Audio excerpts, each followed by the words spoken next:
So നമ്മൾ last പറഞ്ഞു നിർത്തിയ സ്ഥലത്താണ് ഇപ്പോൾ തുടരുന്നത്. ക്രാബിയിലെ ക്ലോങ് ജിലാത്ത് പിയറിൽ നിന്നാണ് ഞങ്ങൾ ഫിഫിയിലേക്കുള്ള ഫെറി കയറിയത്. ഈ പിയറിൽ നിന്ന്, അതായത് മെയിൻ സ്റ്റേഷനിൽ നിന്ന് ഡോക്സിലേക്ക് എത്താൻ കുറേ നടക്കണം. ഇതുപോലത്തെ ഒരു പാസേജ് വേ ആണ്. എന്നിട്ട് കുറേ അങ്ങോട്ട് നടന്ന് കഴിയുമ്പോഴാണ് ശരിക്കും നമ്മൾ ആ ഒരു കടലിൻ്റെ വ്യൂ ഒക്കെ കിട്ടുള്ളൂ.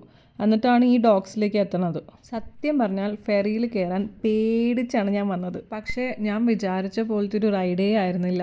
It was so smooth and I didn't even feel any kind of discomfort എന്ന് തന്നെ പറയാം. ഫെറി എന്ന് പറയുമ്പോൾ ശരിക്കും പറഞ്ഞാൽ ഇതാണ് ഒരു വലിയൊരു ബോട്ട്, അതാണ് ഉദ്ദേശിക്കുന്നത്. ഇതിനിങ്ങനെ പല ലെവൽസ് ഉണ്ട്. മുകളിലത്തെ ലെവലിലേക്ക് പോകാം, അല്ലെങ്കിൽ നേരെ കയറി പോകുന്ന ലെവലിലേക്ക് തന്നെ പോകാം, അല്ലെങ്കിൽ താഴത്തോട്ടൊരു ലെവലും കൂടി ഉണ്ട്. ഞങ്ങൾ താഴത്തെ ലെവലിലേക്ക് പോയി എക്സ്പ്ലോർ ചെയ്യാമെന്ന് വെച്ചു. കാരണം കയറി ചെല്ലുമ്പോൾ തന്നെ കാണുന്ന ലെവലിൽ ഓൾറെഡി ക്രൗഡഡ് ആയി തുടങ്ങിയിട്ടുണ്ടായിരുന്നു. പിന്നീട് അവിടെ സെറ്റിലൊക്കെ ആയതിനു ശേഷം ഞങ്ങൾ തൊട്ട് മുകളിലത്തെ ലെവലിലൊക്കെ പോയി ഇങ്ങനെ നല്ലൊരു വ്യൂ ഒക്കെ കണ്ട് കാറ്റൊക്കെ കൊണ്ട് നിന്നായിരുന്നു അവിടെ. It was simply A beautiful experience കേട്ടോ. ഞങ്ങളുടെ ബാഗ്സൊക്കെ തൊട്ട് മുമ്പിലത്തെ സീറ്റൊക്കെ മടക്കി വെച്ച് അതിന് മുകളിൽ വെച്ചിട്ടാണ് ഞങ്ങൾ ഇരുന്നിരുന്നത്. താഴത്തെ ലെവലിൽ അധികം ക്രൗഡ് ഉണ്ടായിരുന്നില്ല. പിന്നെ വിൻഡോയിൽ കൂടെ ഉള്ള സീൻസ് ഇതൊക്കെയായിരുന്നു.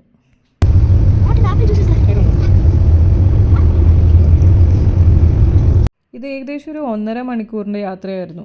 പിന്നീട് ഞങ്ങൾ ആ ഫിഫിയുടെ ആ ഐലൻഡിൻ്റെ വ്യൂ അങ്ങോട്ട് കണ്ടപ്പോൾ നല്ലൊരു വൈബ്സ് ആയിരുന്നു കേട്ടോ. നല്ല ത്രില്ലിംഗ് ആയി. അപ്പോഴത്തേക്ക് എങ്ങനെയെങ്കിലും വേഗം പുറത്തേക്ക് ഇറങ്ങിയിട്ട് ഫിഫി കാണണം എന്നുള്ള ചിന്ത. പക്ഷേ little did we know, especially എനിക്കും മോനും, ഞങ്ങൾ വിചാരിക്കണേക്കാളും കൂടുതൽ മെസ്മറൈസിങ് എക്സ്പീരിയൻസ് ആയിരിക്കും എന്ന് ഇറങ്ങിയതിന് ശേഷമാണ് ശരിക്കും മനസ്സിലായത്.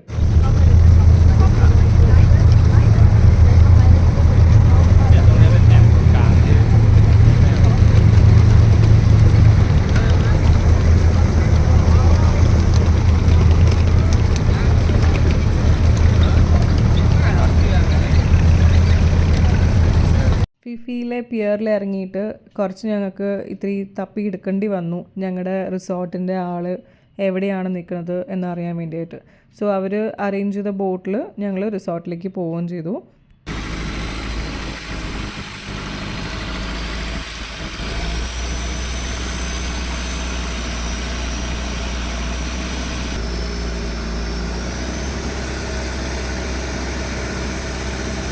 ഇതാണ് ലോങ് ടെയിൽ ബോട്ട്. ഇങ്ങനത്തെ ബോട്ട്സിലാണ് ഞങ്ങൾ ഫിഫിയിലെ എക്സ്പ്ലോറേഷൻസ് ഒക്കെ നടത്തിയത്.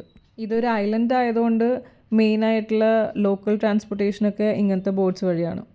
പി ബ്ലൂ സ്കൈ റിസോർട്ട്, അതാണ് ഞങ്ങൾ താമസിച്ചത് ഈ റിസോർട്ടിൻ്റെ പേര് ഫിഫിയിൽ. ഞങ്ങൾ ഓൺലൈൻ കണ്ട പോലെ തന്നെയായിരുന്നു റൂംസൊക്കെ കേട്ടോ. എന്നുവെച്ചാൽ it was perfect, exactly like അവരെങ്ങനെയാണോ ഓൺലൈൻ കാണിച്ചത് അതുപോലെ തന്നെയായിരുന്നു. ഓൺലി പ്രോബ്ലം ഞങ്ങൾ ഫേസ് ചെയ്യുന്നതെന്ന് പറഞ്ഞു കഴിഞ്ഞാൽ വെള്ളം ഉപ്പ് വെള്ളമായിരുന്നു പൈപ്പിൽ കൂടെ വന്നിരുന്നത്. സോ വായ കഴുകാനൊന്നും പറ്റില്ലായിരുന്നു. അതിനുവേണ്ടി ഞങ്ങൾ ഡ്രിങ്കിങ് വാട്ടർ തന്നെ യൂസ് ചെയ്തിരുന്നത്. Other than that everything was really good here.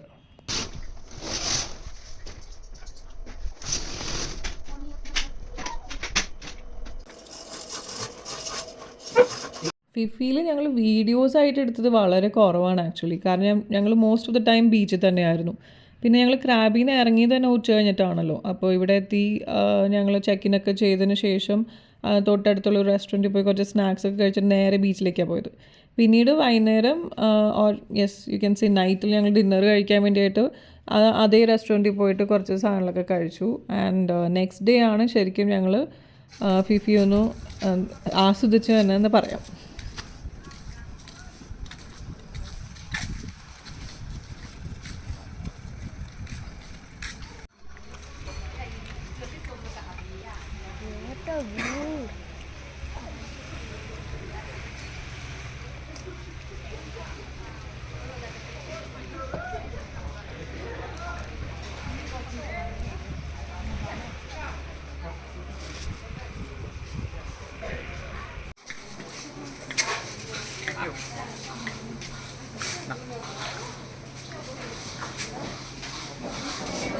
Second day ഒക്കെ ഞങ്ങൾ കുറേ നേരം ബീച്ചിൽ തന്നെയായിരുന്നു. ലൈക്ക് സംടൈംസ് 4 hours സ്ട്രെയിറ്റ് ഒക്കെ ആയിരുന്നു. എനിവേസ് നെക്സ്റ്റ് ഡേ ഞങ്ങളൊരു പാക്കേജ് എടുത്തിട്ടുണ്ടായിരുന്നു ടു എക്സ്പ്ലോർ ദ ഐലൻഡ്സ്. അപ്പോൾ രാവിലെ ഒരു 6 മണിയൊക്കെ ആയിട്ട് ഞങ്ങൾ എഴുന്നേറ്റ് അവിടെ നിന്ന് പുറപ്പെട്ടു. ലോങ് ടെയിൽ ബോട്ടിലായിരുന്നു യാത്ര, like I told you before. എന്നിട്ട് ഞങ്ങൾ അവിടെ നിന്ന് നേരെ പോയത് മായാബേയിലേക്കാണ് ആദ്യം. ഈ പോകുന്ന വഴിക്ക് തന്നെ നല്ല അടിപൊളി കാഴ്ചകളാണ്. അത് കൂടാതെ it is sometimes very scary also. ഈ ലോങ് ടെയിൽ ബോട്ടിലുള്ള യാത്ര ചില സമയത്ത് നല്ല സ്കെയറി ആയിട്ട് തോന്നിയിട്ടുണ്ട്. പക്ഷേ ഇത് ഓടിച്ചിരുന്ന ആൾ he was very much of an expert എന്ന് തന്നെ മനസ്സിലായി. കാരണം അയാൾക്ക് അറിയായിരുന്നു എക്സാക്ട്ലി എവിടെ എത്തുമ്പോൾ സ്ലോ ഡൗൺ ചെയ്യണം അങ്ങനെയുള്ള കാര്യങ്ങളൊക്കെ. എന്നാലും നമുക്കൊക്കെ അത് ഫസ്റ്റ് ടൈം ഇങ്ങനത്തെ ഒരു ബോട്ടിൽ യാത്ര ചെയ്യുമ്പോൾ ഒരു പേടി അതൊക്കെ ഉണ്ടായിരുന്നു സൈഡിൽ. പക്ഷേ once we got the sight of Maya Bay ആ പേടിയൊക്കെ പോയി. പിന്നെ ഒരു മെസ്മറൈസിങ് ആയിട്ടുള്ളൊരു എക്സ്പീരിയൻസ് ഞാൻ വീണ്ടും വീണ്ടും എടുത്തു പറയണത് ഇതുകൊണ്ടാണ്. അത്ര നല്ലതായിരുന്നു കാണാൻ. അത്ര അടിപൊളിയായിട്ടുള്ള ഒരു സ്ഥലവും അവിടെ ഇരിക്കുമ്പോൾ ആ ഒരു പീസ്ഫുൾ ആ ഒരു കാം ആയിട്ടുള്ള വൈബ്സും അടിപൊളിയായിരുന്നു സത്യം പറഞ്ഞു കഴിഞ്ഞാൽ. സോ ഞാൻ റീലിൽ പറഞ്ഞ പോലെ തന്നെ ഈ ഒരു പെർട്ടിക്കുലർ റീജിയൻ എന്ന് പറഞ്ഞു കഴിഞ്ഞാൽ കോറൽ റീഫിനെയും ഷാർക്സിനെയൊക്കെ പ്രൊട്ടക്റ്റ് ചെയ്യാൻ വേണ്ടിയും കൂടി ആയതുകൊണ്ട് ആ ഒരു ഭാഗത്തേക്ക് ബോട്ട്സിനെ അടുപ്പിക്കില്ല. സോ നമുക്കിങ്ങനെ ദൂരെ നിന്നുള്ളൊരു കാഴ്ച കിട്ടിയതിന് ശേഷം ഇതിന് ചുറ്റി ഒന്ന് പോകണം, എന്നാലേ നമുക്ക് അതിലേക്കുള്ളൊരു എൻട്രി കിട്ടുള്ളൂ. ആ ഒരു ബേയിലേക്ക് എൻട്രി ചെയ്യാനുള്ളൊരു പാർട്ട് വേറെ തന്നെയാണ്. പോകുന്ന വഴിക്ക് ഇങ്ങനത്തെ ഒരു ബൂട്ട് ഷേപ്പിലുള്ള ഐലൻഡൊക്കെ കണ്ടു ദൂരെ നിന്ന്. എന്നിട്ടാണ് ഞങ്ങൾ കറങ്ങിയാണ് മായ ബേയുടെ എൻട്രൻസിലേക്ക് എത്തിയത്. സോ ഇറ്റ്സ് മോർ ലൈക്ക് ഒരു ഡോക്സ് എന്ന് തന്നെ പറയാം. ആ ഡോക്സിലെത്തിയിട്ട് ഞങ്ങൾ ഇങ്ങനത്തെ ഒരു വഴി കൂടെ നടന്നാണ് മായ ബേയിലേക്കുള്ള വഴിയിലേക്ക് കയറിയത്. സോ ഇവിടെ നിന്നും കുറച്ച് നടക്കാനുണ്ട്, കാരണം ഇത് ചുറ്റിയാണല്ലോ ഞങ്ങൾ വന്നേക്കണത്.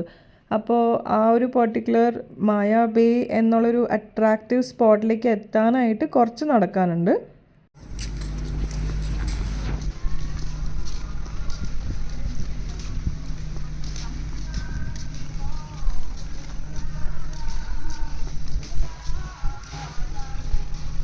അങ്ങോട്ട് പോകുന്ന വഴിക്ക് ഒരു സൈഡിൽ ഞങ്ങൾ കണ്ടു വേറെ കുറേ ടൂറിസ്റ്റുകൾ. ഐ തിങ്ക് ഇറ്റ് വാസ് ഒരു വാഷ്റൂം പോലത്തെ ഒരു സ്പോട്ട് എന്തോ ആയിരുന്നു. അപ്പോൾ അതിനുള്ള ഫെസിലിറ്റിയൊക്കെ ഇവിടെ ഉണ്ട്. അതുകൂടാതെ ഇങ്ങനത്തെ കുറച്ച് കാഴ്ചകളും കണ്ടു ഞങ്ങൾ ഓൺ ദ വേ. ഇതിങ്ങനത്തെ എസ്പെഷ്യലി ആ ഷാർക്കിൻ്റെ ഒരു കോറൽ റീഫിൻ്റെയൊക്കെ ചുറ്റിനും നിൽക്കണ ഷാർക്ക് അങ്ങനത്തെ രീതിയിലൊക്കെയാണ് അവരത് പ്രസൻറ്റ് ചെയ്തേക്കണത്. ഇതൊക്കെയാണ് അവിടെ ഉണ്ടാവണത് എന്ന് കാണിക്കാൻ വേണ്ടിയായിരിക്കും. ആണോ?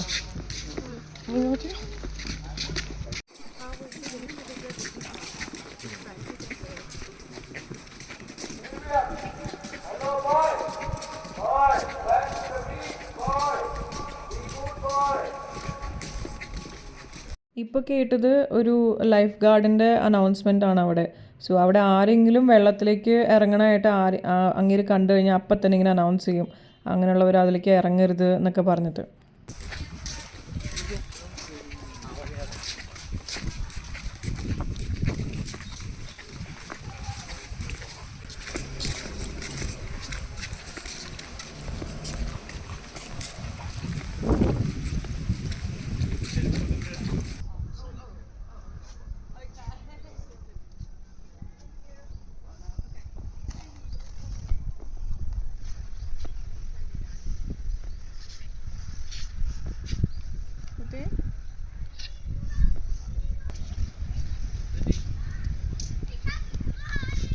സോ ഇതാണ് മായ ബേ. സോ അവിടെ ഞങ്ങൾ കണ്ടതെന്ന് വെച്ചാൽ മിക്ക ആൾക്കാരും ചെരുപ്പ് അവിടെ പുറത്ത് ഇട്ടിട്ടാണ് ഇതിലേക്ക് ഇറങ്ങണത്. ആൻഡ് വെള്ളത്തിലോട്ട് ഇറങ്ങാൻ സമ്മതിക്കില്ല. It's a strict no. അതാണ് ഞാൻ പറഞ്ഞ ലൈഫ് ഗാർഡ് അതവിടെ നിന്ന് എവിടെയോ ഇരുന്ന് കാണുന്നുണ്ടേ. അതിൽ നിന്നാണ് അയാൾ കണ്ടിട്ട് വേഗം അനൗൺസ് ചെയ്യണത്. ചിലപ്പോൾ ഫണ്ണി രീതിയിലും ചിലപ്പോൾ ആൾക്കാരെ നാണം കെടുത്തുന്ന രീതിയിലൊക്കെ അനൗൺസ് ചെയ്യും വെള്ളത്തിൽ നിന്ന് പുറത്തേക്ക് വരാൻ പറഞ്ഞിട്ട്.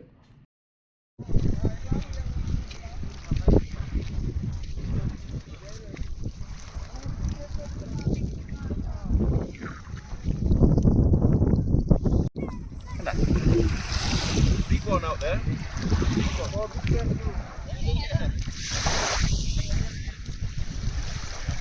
Baby shark ആണ്.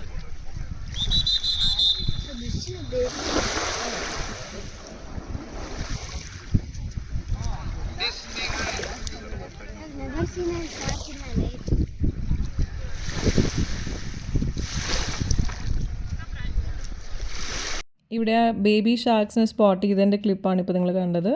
ഇനിയുള്ളതിലും കുറച്ചിലൊക്കെ കാണാൻ പറ്റും.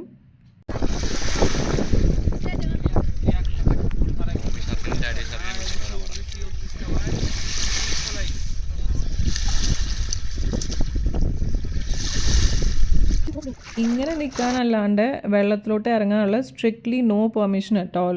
കോറൽ റീഫ്സിനെയും ഈ ഷാർക്സിനെയൊക്കെ പ്രൊട്ടക്റ്റ് ചെയ്യാൻ വേണ്ടിയാണ്, like I told you before. അപ്പോൾ അത് വയലേറ്റ് ചെയ്യുന്ന ആൾക്കാർക്കൊക്കെ നല്ല പണിയും കിട്ടാറുണ്ട്. ഞങ്ങൾക്ക് ഞങ്ങളുടെ ബോട്ടുകാരൻ ഓൾറെഡി പറഞ്ഞിട്ടുണ്ടായിരുന്നു, ഞങ്ങളെ അവിടെ ഇറക്കിയതിന് ശേഷം 1 hour കഴിയുമ്പോൾ തിരിച്ച് വന്നോളം ഡോക്സിലേക്കെന്ന് പറഞ്ഞിട്ടുണ്ടായിരുന്നു. സോ അത് കണക്ക് കൂട്ടി ഞങ്ങൾ 1 hour ആവണതിന് സമയമായപ്പോഴത്തേക്ക് തിരിച്ച് പോകേണ്ട ആ ഒരു ഫീൽ വരുമ്പോൾ തന്നെ വിഷമമായിരുന്നു. മായാബേ വിട്ടു പോകണ കാര്യം ആലോചിക്കുമ്പോൾ. That great it was.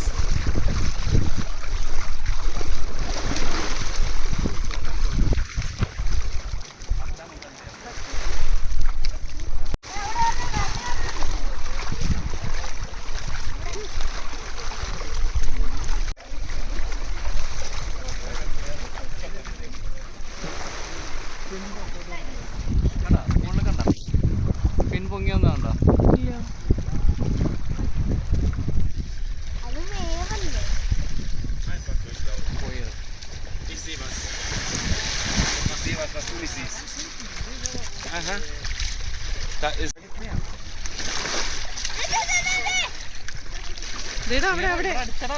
രണ്ടെണ്ണം ഉണ്ട്, ഒന്നപ്പുറത്തും ഉണ്ട്. അവിടെ ഉണ്ട്.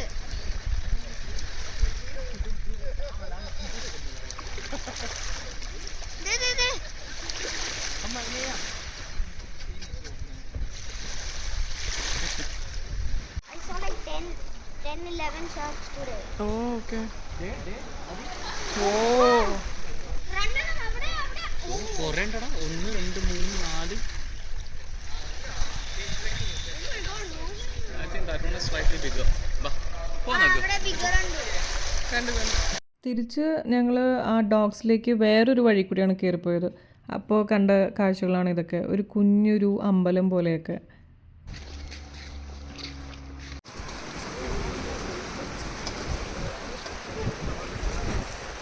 Welcome to Pileh lagoon. ഇതായിരുന്നു ഞങ്ങളുടെ നെക്സ്റ്റ് സ്റ്റോപ്പ് ആഫ്റ്റർ മായാബി. ഈ ഒരു ലഗൂണിൽ ഞങ്ങളുടെ ബോട്ട് ഇങ്ങനെ റൗണ്ട്സ് നടത്തിയെന്നുള്ളൂ, അല്ലാണ്ട് അവിടെ ഇറക്കിയൊന്നും ഇല്ലായിരുന്നു. വി വർ ഹോപ്പിംഗ് ദാറ്റ് ഞങ്ങൾക്ക് അവിടെ ഇറങ്ങി സ്നോർക്കലിംഗ് ഒക്കെ ചെയ്യാൻ പറ്റുമെന്നായിരുന്നു. പക്ഷെ അവിടെയല്ല സ്നോർക്കലിങ്ങിന് ഞങ്ങളുടെ ബോട്ട്സ്മാൻ നിർത്തിയത്.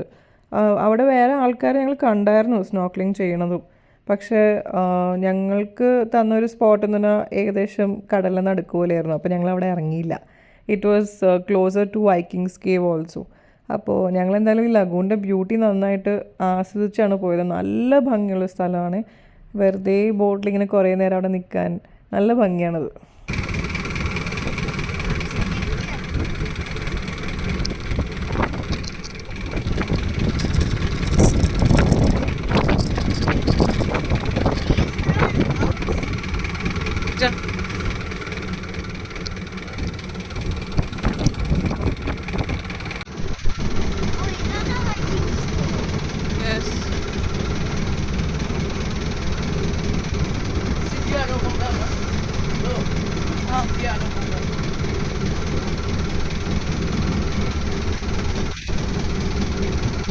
ഇതാണ് വൈക്കിങ്സ് കേവ്. ഞങ്ങളുടെ 3rd സ്റ്റോപ്പായിരുന്നു.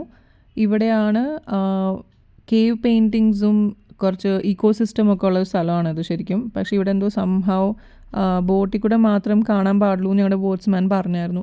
സം കൈൻഡ് ഓഫ് ഒരു റെസ്റ്റോറേഷൻ വർക്ക് അവിടെ നടക്കുന്നുണ്ടെന്ന് തോന്നുന്നു. പേരെങ്ങനെയാണെങ്കിലും വൈക്കിങ്സ് ആയിട്ടുള്ളൊരു ഡയറക്റ്റ് കണക്ഷൻ ഉണ്ടെന്ന് പോലും എസ്റ്റാബ്ലിഷ്ഡ് അല്ല ശരിക്കും. എനിവേസ് നല്ലൊരു കറക്കമൊക്കെ കഴിഞ്ഞിട്ട് ഞങ്ങൾ തിരിച്ച് റിസോർട്ടിലെത്തി റെസ്റ്റൊക്കെ ചെയ്ത് പിന്നെ പറയണ്ടല്ലോ ഫുൾ ടൈം ബീച്ചിൽ തന്നെയായിരുന്നു. Hello guys, I'm going snorkeling. See you there.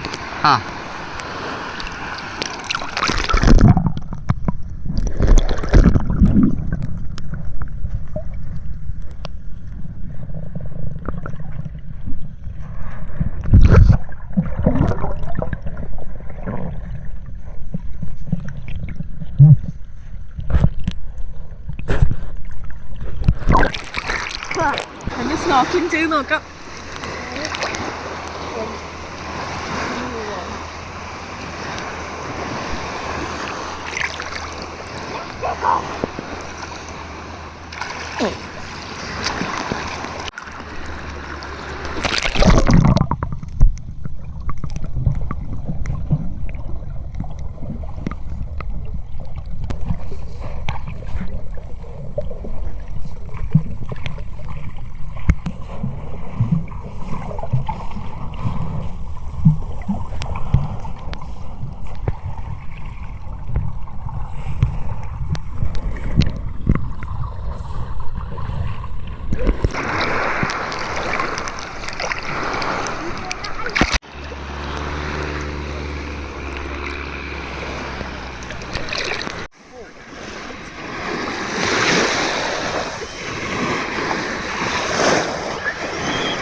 താമസിച്ച റിസോർട്ടിൽ ഒരു ചെറിയൊരു കഫേ പോലെ ഉണ്ടായിരുന്നുള്ളൂ, ഒരു പ്രോപ്പർ റെസ്റ്റോറൻറ്റ് പോലെ ഒന്നും ഉണ്ടായിരുന്നില്ല. അപ്പോൾ അതിനോട് അഡ്ജസ്റ്റൻ്റ് ആയിട്ടുള്ള 2 റിസോർട്ട്സിലെ റെസ്റ്റോറൻറ്റ്സിലാണ് ഞങ്ങൾ മാറി മാറി ഭക്ഷണം കഴിക്കാൻ പോയിരുന്നത്. ഇത് അത്ര ഒരു happening part of the island ആയിരുന്നില്ല. ഞങ്ങൾ താമസിക്കുന്നിടത്ത് കുറച്ചും കൂടി കാം ആൻഡ് പീസ്ഫുൾ, അങ്ങനെ പാർട്ടീസ് ഒന്നും നടക്കുന്ന ടൈപ്പ് ആയിരുന്നില്ല.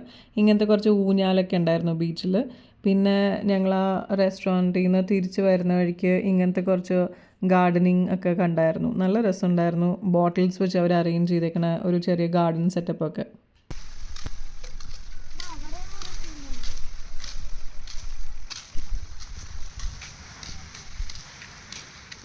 ഫിഫി എന്ന് പറഞ്ഞ സ്ഥലം, ഇറ്റ് വാസ് സോ ഹെവൻലി.